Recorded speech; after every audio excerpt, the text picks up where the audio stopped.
முஸ்லிம்கள் தாங்களே சொல்கிறார்கள், உண்மையில் அவர்கள் எண்ணிக்கை அதிகம், அவர்களின் எண்ணிக்கை குறைவாக மதிப்பிடப்பட்டுள்ளது என்று. செய்யது போல ஷஹாபுதீன் 90களிலேயே இதை பற்றி எழுதினார். இதற்கான ஒரு காரணமாக கூறப்படுவது, பங்களாதேஷிலிருந்து பல சட்டவிரோத முஸ்லிம் குடியேறிகள் உள்ளனர். உண்மையில் பாகிஸ்தானிலிருந்தும் கூட நாம் நினைப்பதை விட அதிகமாக உள்ளனர் என்பது. அவர்களில் பலர் கவனத்திற்கு வராமல் இருக்க முயற்சிக்கிறார்கள் என்றும் கூறப்படுகிறது. நீங்க பாருங்க, இந்தியாவில் சட்டவிரோத குடியேறிகளை கண்டுபிடிப்பதற்கான தீவிரமான தேடல் எதுவும் இல்லைன்னு அவர்கள் கண்டுபிடிக்கிறாங்க.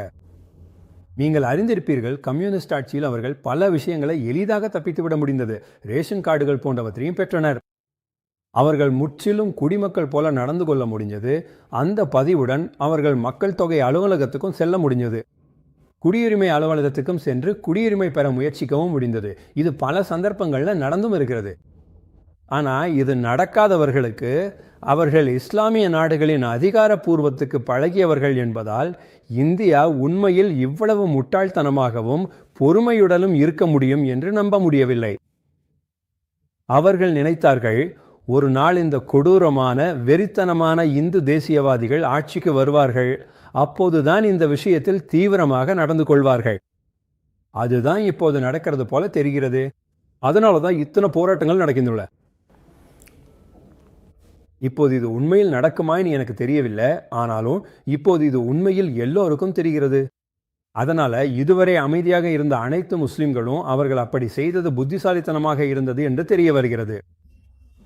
இப்போது மறைந்த ஷஹாபுத்தீன் அல்லது பலர் கூறுவது போல் முஸ்லிம்களின் சதவீதம் 15 விட அதிகமாகவே உள்ளது. நேத்து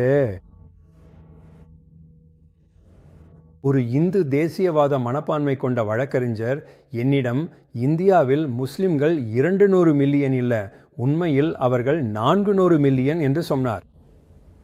அதை நான் நம்ப முடியலை. நான் நினைச்சது கூடுதல் 20 மில்லியன் இருக்கலாம் என்றுதான், ஆனால் 200 மில்லியன் இல்லை. அவர் சொன்னார், இல்லை, நீங்கள் தவறாக நினைக்க வேண்டாம்.